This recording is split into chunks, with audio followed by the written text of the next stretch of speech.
जय हिंद दोस्तों, welcome to the channel SSB world. मैं आपको वैट के बारे में बताने वाली हूँ। वैट is the test of your psychology which stands for word association test. तो आज मैं आपको कुछ टिप्स देने वाली हूँ एसोसिएटेड विद द वैट टेस्ट। तो आज जानते हैं कि हमें किस तरह से वैट टेस्ट को हैंडल करना है और हमारी क्या स्ट्रैटेजी होनी चाहिए वैट टेस्ट में एक अच्छा परफॉर्मेंस देने के लिए। तो आइए शुरू करते हैं। The sentence should be framed in such a manner that they show optimism, infuse leadership, honesty, responsibility, etc. तो दोस्तों ये आपका जो सेंटेंस है वो इस तरह से होना चाहिए कि आपकी leadership, optimism which is positivity, hopefulness, आपका रिस्पॉन्सिबिलिटी फैक्टर और बहुत सारी चीजें जो आपकी OLQ से रिलेटेड हैं वो आपके सेंटेंसेस में दिखनी चाहिए। और ऐसा भी होना चाहिए कि आपके सेंटेंस जेन्युइन रिस्पॉन्स हो, ऑनेस्ट रिस्पॉन्स हो। The sentences should not display negative thoughts like fear, cowardice, carelessness. तो दोस्तों आपके सेंटेंसेस आपका फियर नहीं दिखाना चाहिए, आपके सेंटेंसेस बहुत पॉजिटिव होने चाहिए, आपके सेंटेंसेस आपका एक कॉवर्डीनेस नहीं दिखाना चाहिए। मतलब आपको स्ट्रांग दिखना है, आपको स्ट्रेंथफुल दिखना है, आपको वहां पे काफी करेजियस दिखना है। उसके अलावा केयरलेसनेस नहीं देखनी चाहिए। तो जैसा कि मैंने अभी आपको बोला कि रिस्पॉन्सिबिलिटी चेक करते हैं, तो डेफिनेटली अगर आपकी किसी स्टेटमेंट से केयरलेसनेस दिखेगी तो आपका रिस्पॉन्सिबल फैक्टर डाउन हो जाएगा, इसलिए केयरलेसनेस नहीं दिखनी चाहिए। You can use any form of the word as shown. तो दोस्तों ये बात हमेशा याद रखिएगा कि अगर आपको किसी भी फॉर्म का वर्ड दिया गया हो, आप उसे किसी भी फॉर्म में यूज कर सकते हैं। एज इन आपको अगर असेस दिया है तो you can use assessment as a word and then make a sentence. अगर आपको रन दिया है तो आप रनिंग में उसको कन्वर्ट करके यूज कर सकते हैं। अगर आपको फीड दिया है तो feeding can also be used. Beauty दिया है तो beautiful can also be used. कई बार तो ऐसा भी होता है दोस्तों कि आप उसका ओपोजिट यूज कर लेते हो। जब तक आप उस सेंटेंस के ओपोजिट वर्ड से एक अच्छा सेंटेंस बना सकते हो, उस वर्ड का अपोजिट यूज करने में कोई भी परेशानी नहीं है। तो इसलिए आप कोशिश करो कि आप अपने किसी भी सेंटेंस को, be that opposite word, be that antonym, be that synonyms और एडजेक्टिव और एडवर्ब फॉर्म, कैसा भी वर्ड हो, आप उससे एक अच्छा स्टेटमेंट, अच्छा सेंटेंस बना सको। और अच्छा सेंटेंस वही होता है जिसमें आपकी बहुत सारी OLQ सामने आए और आपका कॉवर्डीनेस, आपका फियरफुल नेचर, आपकी केयरलेसनेस हटाई जा सके। You can also write a phrases feeling based on the words shown. तो दोस्तों बहुत सारे myths हैं वैट से रिलेटेड। इसमें ये कहा जाता है कि you cannot use phrases, you cannot write the phrases as in bold is beautiful। अगर beautiful word है और उसमें मैंने ये लिख दिया कि bold is beautiful, तो this is a phrase। अब अगर आप phrase लिख रहे हो तो उसमें कोई दिक्कत नहीं है, आप phrases use कर सकते हो। उसके अलावा आप अपनी फीलिंग्स भी बता सकते हो basis on the words. As in आपने ये लिखा कि यू फियर योर वीकनेसेस और you fear your ego.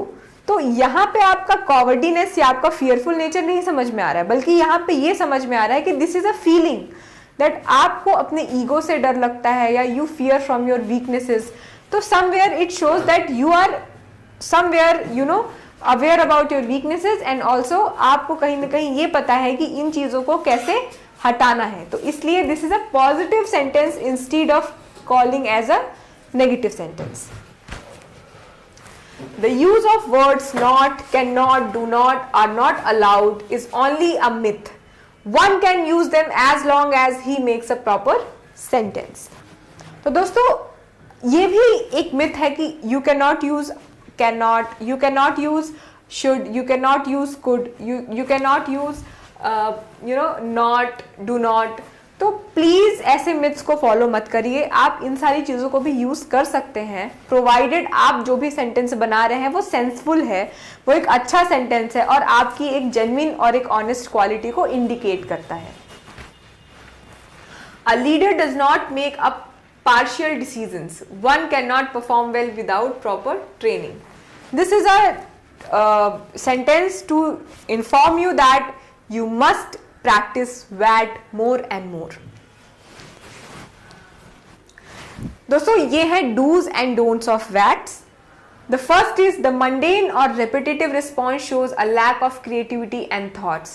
So please try to be more and more creative and आप कोशिश करिए कि आप अपने किसी भी सेंटेंस को रिपीट ना करें। सपोज अगर आपके पास 2 बार फियर वर्ड आ गया है या कुछ ऐसा शब्द आ गया है जो आपने फियर वर्ड सेंटेंस में यूज किया था, तो प्लीज दोबारा उस सेंटेंस को लिखने की जरूरत नहीं है। आप कुछ और कीजिए जिससे आपकी क्रिएटिविटी ज्यादातर सामने आ सके।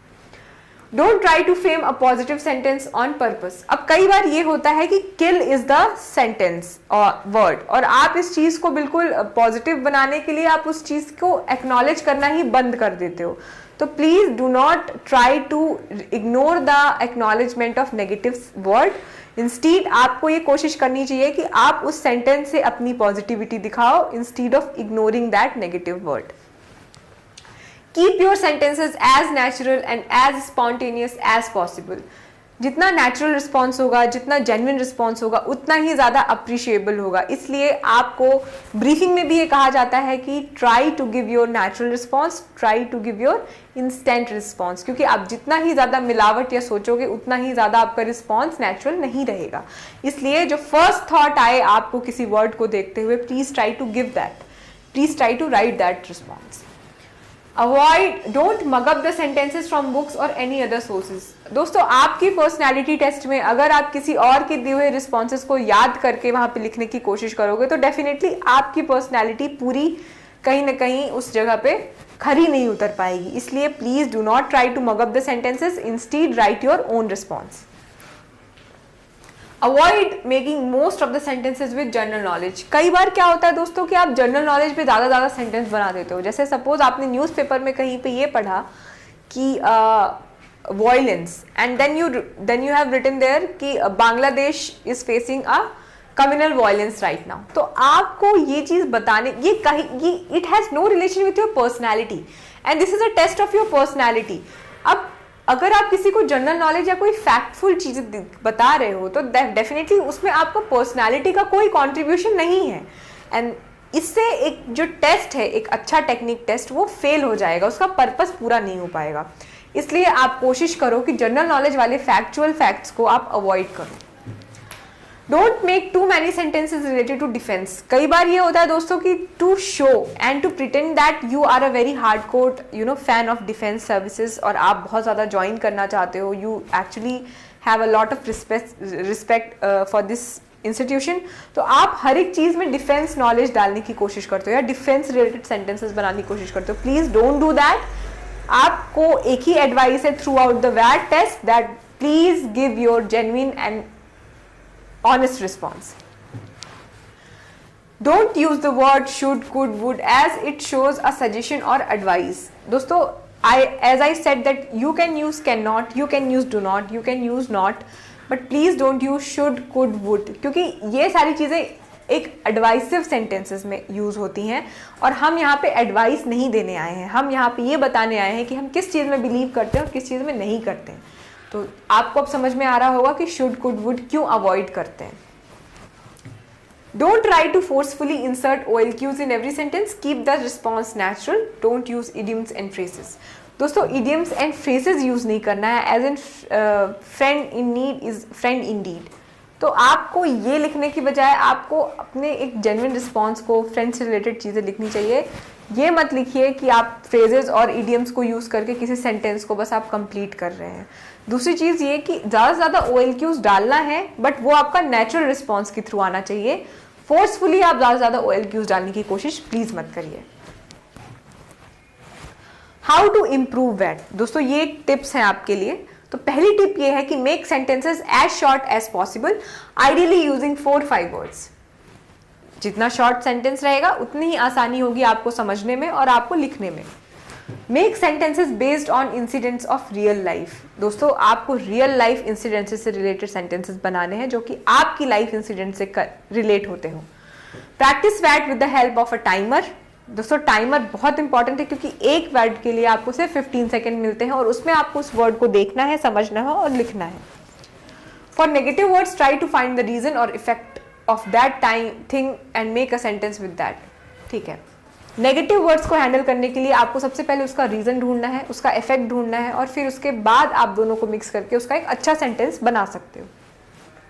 For example, for betray we can use friends do not betray one another, corrupt people betray, trustworthy people do not betray. तो देखो दोस्तों किस तरह से नेगेटिव सेंटेंस को, नेगेटिव वर्ड को हमने उसके रीजंस के साथ मिला के एक अच्छा पॉजिटिव सेंटेंस ड्रॉ किया। So this is the reason why I say that please do not ignore negative word. Instead, try to know the reason that why this negativity has been done, or what could be the reason behind, and then solve that problem or write that reason. तो दोस्तों ये थी मेरी series आपको VAT की tips and tricks से related चीज़ें बताने के लिए। आपको आने वाले मेरी सीरीज में आपको वैट की काफ़ी प्रैक्टिस सेशंस भी मिल सकते हैं, जिसमें आपको मैं कई सारे वैट के वर्ड्स प्रैक्टिस कराऊंगी अलॉन्ग विद देयर OLQs। तो प्लीज़ आप इन चीज़ों को ध्यान से पढ़िए। In case you feel any doubt you can comment, and in case you are very much gaining knowledge out of my videos, please like share and subscribe. तो see you soon. जय हिंद।